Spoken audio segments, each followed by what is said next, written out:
الحمد لله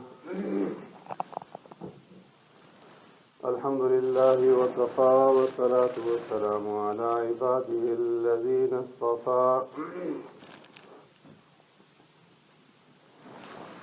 أما بعد عن أبي هريرة رضي الله تعالى عنه قال قال رسول الله صلى الله عليه وسلم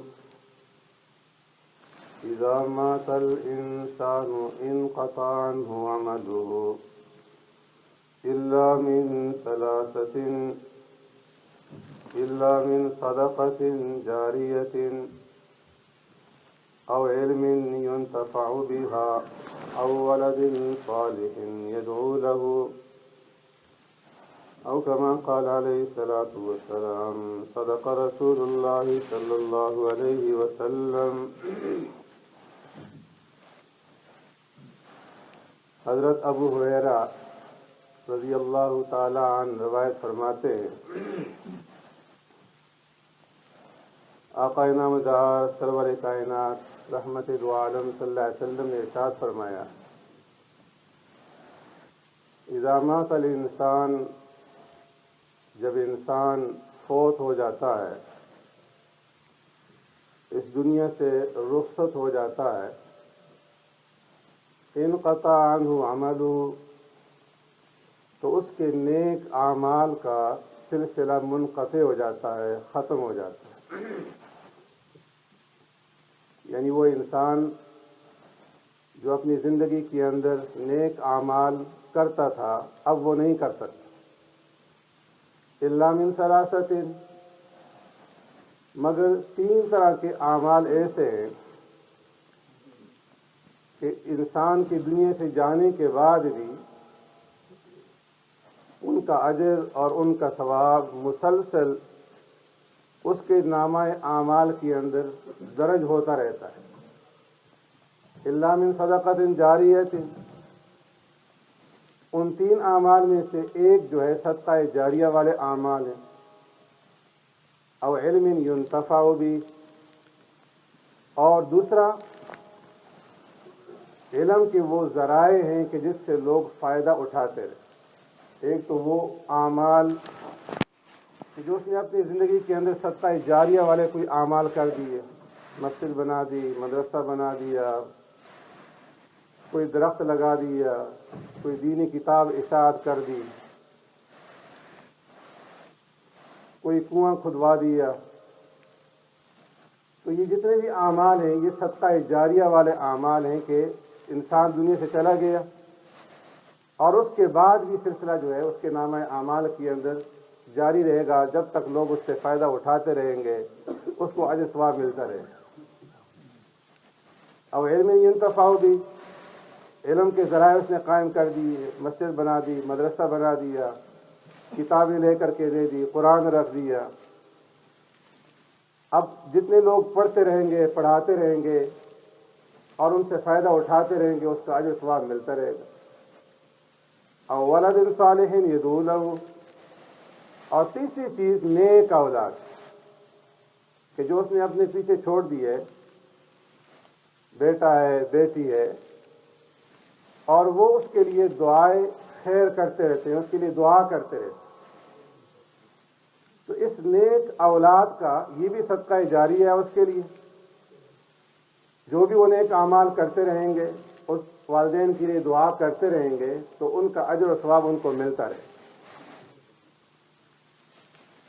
ہمارا اہل سنت والجماعت کا یہ متفقہ عقیدہ ہے اور یہ اسلام کے بنیادی عقائد میں سے کہ مرنے کے بعد ایصال ثواب کرنا یہ جائز ہے. معتزلہ کے ہاں مرنے کے بعد ایصال ثواب نہیں ہے، لیکن اہل سنت والجماعت کا یہ متفقہ عقیدہ ہے کہ مرنے کے بعد ایصال ثواب ہے. اور ایصال ثواب میں پھر ایک درجہ تو ایصال ثواب کا دعا کا ہے کہ بندہ دعا کرتا رہے. جس طرح قرآن میں تعلیم دی گئی ربنا اغفر لنا وَلِإِخْوَانِنَا الَّذِينَ سَبَقُونَا بِالْإِيمَانِ، اے ہمارے پروردگار ہماری مغفرت فرما اور ہمارے ان بھائیوں کی جو ایمان کے ساتھ اس دنیا سے چلے گئے۔ تو یہ دعا کے ساتھ صدقہ جاریہ ہے، ایصال ثواب ہے۔ پھر دوسرا ایصال ثواب کا جو طریقہ ہے وہ یہ ہے کہ نفلی حج کر لیا، نفلی عمرہ کر لیا اور اس کے ذریعے سے ایصال ثواب کر لیا۔ پھر جو ہے تیسرا یہ کہ صدقہ کر لیا اور صدقے کے ذریعے سے مرنے والے کو ایصال ثواب کیا۔ تو فرمایا کہ یہ سارے جو ہیں ایصال ثواب کے ذرائع ہیں، اور چوتھا جو ذریعہ ہے ایصال ثواب کا وہ بدنی اعمال، قرآن پڑھ لیا، استغفار پڑھ لیا، درود شریف پڑھ لی، ذکر اذکار کر لیا، 2 رکعت نماز نفل پڑھ لی، اور اس کے ذریعے سے مرنے والے کو ایصال ثواب کیا۔ امام شافعی رحمۃ اللہ تعالی علیہ کے علاوہ باقی تینوں جو ائمہ ہیں وہ اس بات کے قائل ہیں کہ بدنی جو عبادات ہیں اس کا ایصال ثواب کرنا ہی جائز۔ پھر صدقہ میں سے ان تمام 4 چیزیں جو میں نے آپ کے سامنے عرض کی، ان میں سب سے بہتر طریقہ ایصال ثواب کا صدقہ ہے۔ پیارے پیغمبر صلی اللہ علیہ وسلم کے پاس ایک صحابی آئے، عرض کیا، اے اللہ کے رسول صلی اللہ علیہ وسلم، میری والدہ فوت ہو گئی ہے، تو میں ان کے لیے کس طرح ایصال ثواب کروں؟ آپ صلی اللہ علیہ وسلم صدقہ کر دو۔ ایک روایت میں ہے کہ عبادہ ابن صامت رضی اللہ تعالیٰ عنہ آئے، عرض کی، اللہ کے رسول، میں اپنی والدہ کے لیے ایصال ثواب کرنا چاہتا ہوں، کیا طریقہ اختیار کروں؟ فرمایا کنواں کھدوا دو۔ تو ایک تو فرمایا کہ صدقہ کی پھر 2 صورتیں ہیں۔ ایک صدقہ اس طرح ہے کہ جس کا نفع جو ہے وہ عارضی ہے، کم وقتی ہے، جس طرح کہ کھانا کھلا دیا، کہ اس کا نفع عارضی ہے، تھوڑے سے دیر کے لیے، دائمی نفع نہیں ہے۔ اور ایک ہے صدقہ کہ جو صدقہ جاریہ کے اندر شامل ہوتا ہے، کہ جس کا نفع وہ ہمیشہ جاری رہتا ہے، کہ مسجد بنوا دی، مدرسہ بنوا دیا، کنواں جو ہے کھدوا دیا، سرائے تعمیر کر دی، راستہ بنوا دیا، قرآن کی جو ہے نسخے لے کر مسجد میں رکھ دیے، کسی دینی کتاب کی اشاعت کروا دی، تو یہ صدقہ جاریہ ہے۔ تو اس لیے صدقات میں سے مرنے والے کے لیے ایصال ثواب کے لیے بہتر طریقہ یہ ہے کہ صدقہ جاریہ والا عمل کیا جائے۔ وقتی طور پر کھانا کھلا دیا، وہ بھی ایک صدقہ ہے، لیکن اس کا فائدہ دائمی نہیں ہے۔ تو فرمایا کہ ایصال ثواب کی حقیقت یہ ہے کہ بندہ کوئی نیک عمل کرے، اور نیک عمل کرنے کے اوپر جو اس کو اجر ملتا ہے، ثواب ملتا ہے، اس اجر اور ثواب کو وہ یہ دعا کرے کہ اے اللہ، تو نے مجھے جو یہ اجر عطا کیا اس نیک عمل کے اوپر، اس کا ثواب فلاں کو پہنچا دے، میرے ماں کو پہنچا دے، میرے باپ کو پہنچا دے، بھائی کو پہنچا دے، میرے دوست کو پہنچا دے۔ تو یہ ہے کہ اس کا کوئی مقبول عمل ہو، اور اس عمل کو آگے وہ اس کا ثواب جو ہے مرنے والے کو پہنچا دے۔ اس سے 3 باتیں معلوم ہوئی۔ ایک بات تو اس سے یہ معلوم ہوئی کہ ایصال ثواب اس عمل کا ہوگا کہ جو عمل عند اللہ مقبول ہوگا، اور عند اللہ وہ عمل مقبول ہوگا جو شریعت کے مطابق ہوگا۔ جو عمل شریعت کے مطابق نہیں ہے اس کا اجر و ثواب پہنچانا یہ صرف خام خیالی ہے، ایک تصور ہی ہے۔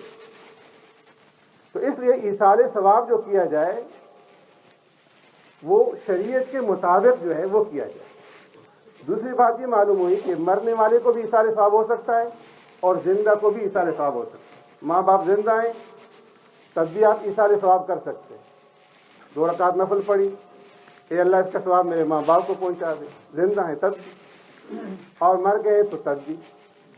لیکن مرنے کے بعد عام طور پر ایصال ثواب اس لیے کیا جاتا ہے کہ زندہ آدمی تو اعمال کر سکتا ہے، لیکن مرنے کے بعد عمل کا سلسلہ منقطع ہو گیا تو اب وہ محتاج ہے کہ اس کو ایصال ثواب کیا جائے۔ حدیث میں آتا ہے کہ مرنے کے بعد انسان کی مثال ایسی ہوتی ہے کہ جیسے کوئی آدمی دریا میں ڈوب رہا ہو، مہندار میں پھنسا ہوا ہو، غرق ہو رہا ہو، اور وہ اپنی مدد کے لیے دوسرے لوگوں کو پکارتا رہتا ہے کہ آؤ مجھے بچا لو۔ اسی طرح مرنے والا جو ہے وہ بھی فرمایا ایصال ثواب کا اپنے پیچھے جو رہنے والے ہیں، رشتہ دار ہیں، بچے ہیں، ماں باپ ہیں، عزیز اقارب ہیں، دوست احباب ہیں، ان کی دعاؤں کا منتظر رہتا ہے۔ اور جب وہ دعا کرتے ہیں تو فرمایا اس کو اتنی خوشی ہوتی ہے کہ دنیا اور دنیا کے اندر جو کچھ بھی ہے سب اس کو مل جائے، اس کے اوپر اس کو اتنی خوشی نہیں ہوگی جتنی خوشی اس کو اپنے پیچھے رہنے والوں کے استغفار سے ہوتی ہے اور ان کے ایصال ثواب اور دعا سے ہوتی ہے۔ اور فرمایا کہ ایصال ثواب میں سب سے بہتر استغفار ہے۔ فرمایا کہ جب جنت کے اندر کسی کے درجات بلند کیے جاتے ہیں، وہ پوچھتا ہے اے اللہ کس وجہ سے یہ میرے درجے بلند کیے گئے؟ تو جواب ملتا ہے کہ تمہارے بیٹے کے استغفار کی وجہ سے۔ اور فرمایا کہ جب مرنے والے کے لیے پیچھے رہنے والے دعا کرتے ہیں تو اللہ پہاڑوں کے برابر سے اجر و ثواب عطا فرماتے ہیں۔ تو اس لیے فرمایا کہ ایصال ثواب جو ہے اس کی سب سے زیادہ ضرورت ہوتی ہے مرنے والے کو۔ سفیان ثوری رحمۃ اللہ تعالیٰ علیہ فرماتے ہیں کہ جس طرح زندہ انسان کو کھانے پینے کی ضرورت ہے زندہ رہنے کے لیے، اس سے زیادہ جو مرنے والا ہے اس کو ایصال ثواب کی ضرورت ہوتی ہے۔ تو اس لیے ہمارا اہل سنت والجماعت کا یہ عقیدہ ہے کہ ایصال ثواب کرنا یہ جائز ہے اور مرنے والے کو اس کا اجر اور ثواب ملتا ہے، لیکن تب جب شریعت کے مطابق ہو۔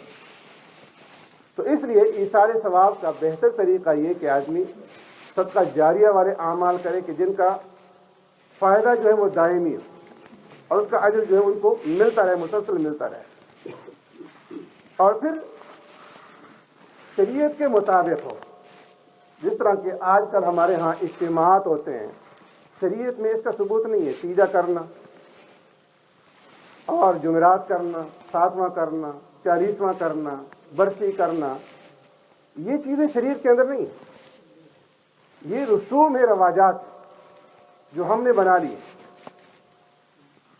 شریعت کے اندر ان چیزوں کا کوئی جو ہے ثبوت نہیں ہے۔ پیارے پیغمبر صلی اللہ علیہ وسلم کی اہلیہ حضرت خدیجہ رضی اللہ تعالیٰ عنہ، ان کی زندگی بھی دنیا سے رخصت ہوئی، آپ صلی اللہ علیہ وسلم برادری کو جمع نہیں کیا اور یہ طریقہ نہیں کیا۔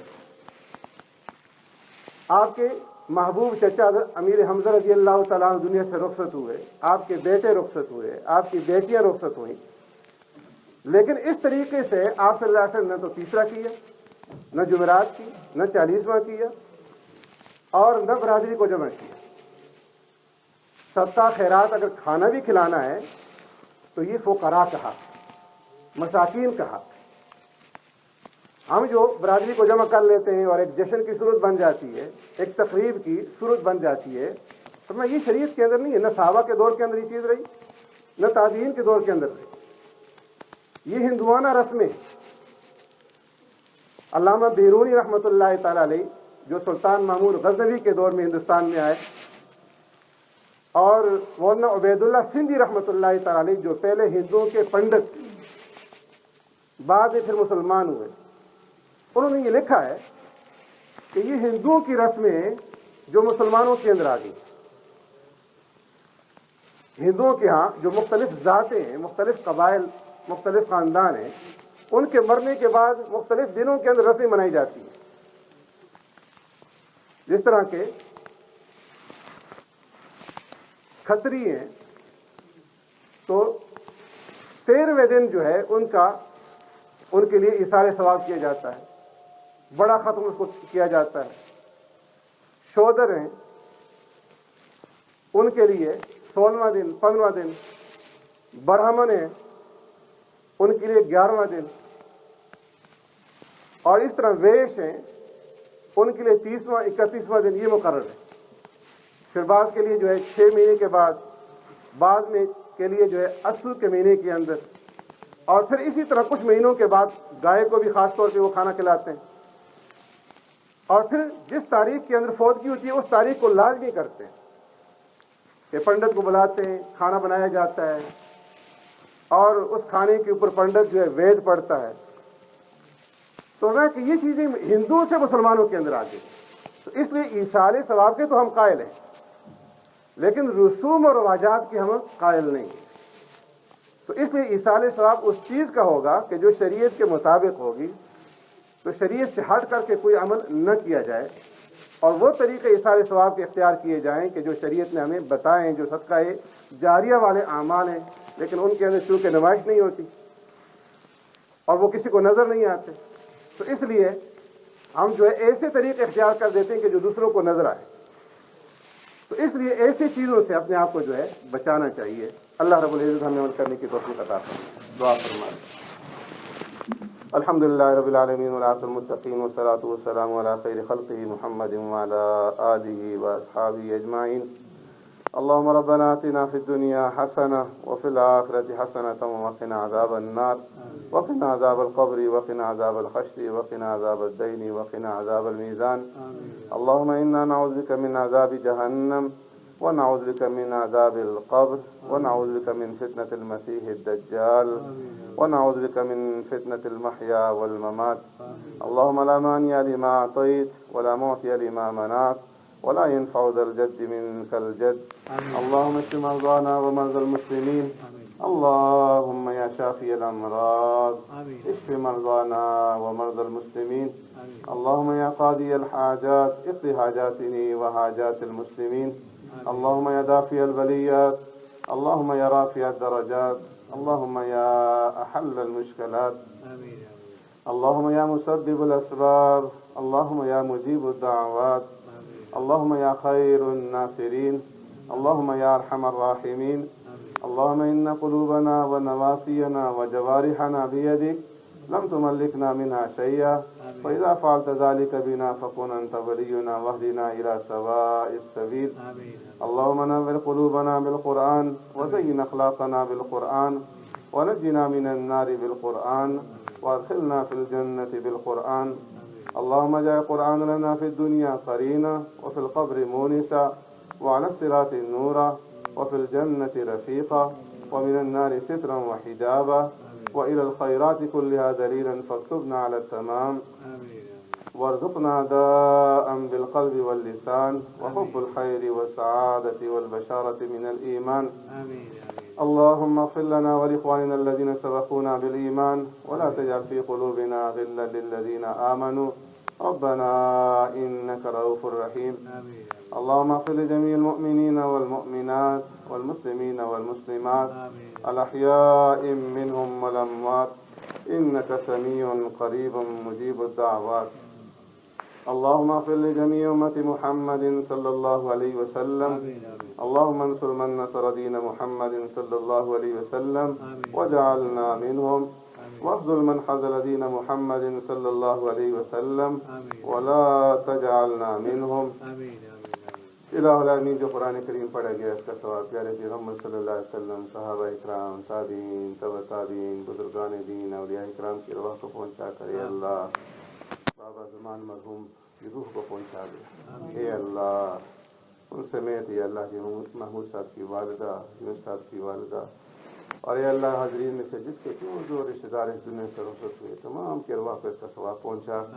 اور اے اللہ تمام مرنے والوں کی مغفرت فرما دے. اے اللہ تمام مرنے والوں کے لیے آخرت کے مناظر کو ان کے لیے سہل اور آسان فرما دے. اے اللہ ان کے قبور کو اپنے انوارات سے منور فرما دے. زندگی کے اندر جتنے بھی نیک اعمال کے قبول و منظور فرما دے. جتنی خطائیں لغو شمی میں اپنے خود و کرم سے معاف فرما دے. الہ العالمین یا اللہ جتنے بیمار ہیں بھائی اختر صاحب سمیت اور دوسرے بھائی دعا کی درخواست کی ہے، معروف صاحب لندن میں، ان کے لیے اور جتنے بھی بیمار ہیں سب کے لیے دعا فرمائے. اللہ تبارک تعالیٰ سب کو صحت کاملہ عاجلہ نافع عطا فرمائے. الہ العالمین یا اللہ جو گھروں میں، اسپتالوں میں، اے اللہ جہاں کہیں بھی بیمار ہیں سب کو شفا کاملہ عاجلہ نافع عطا فرما. اے اللہ جو پریشان حال ہیں سب کی پریشانیوں کو دور فرما. جو مقروض ہیں قرضوں کی ادائیگی کے لیے غیر اسباب پیدا فرما. اے اللہ شرک و بدعات سے، رسوم و رواجات سے اے اللہ ہماری حفاظت فرما، ہر ایک کام اپنی رضا کے مطابق کرنے کی، پیارے پیغمبر صلی اللہ علیہ وسلم کے مبارک طریقوں کے مطابق کرنے کی توفیق عطا فرما۔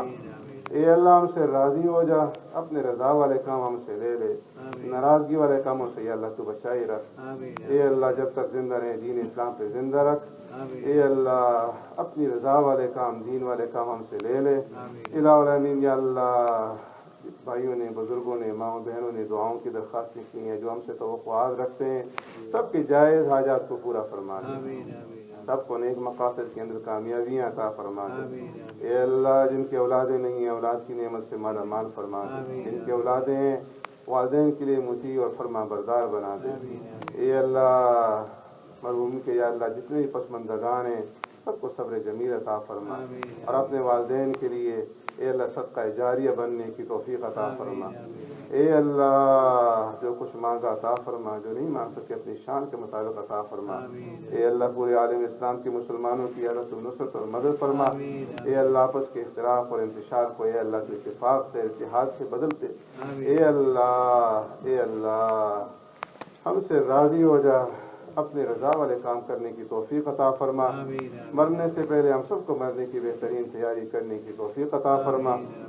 اللہم ربنا آتنا فی الدنیا حسنہ وفی الآخرۃ حسنہ وقنا عذاب النار وقنا عذاب القبر وقنا عذاب الحشر وقنا عذاب الدین وقنا عذاب المیزان۔ اللہم انا نعوذ بک من عذاب جہنم ونعوذ بک من عذاب القبر ونعوذ بك من فتنة المسيح الدجال ونعوذ بك من فتنة المحيا والممات۔ سبحان ربك رب العزة عما يصفون وسلام على المرسلين والحمد لله رب العالمين برحمتك يا أرحم الراحمين۔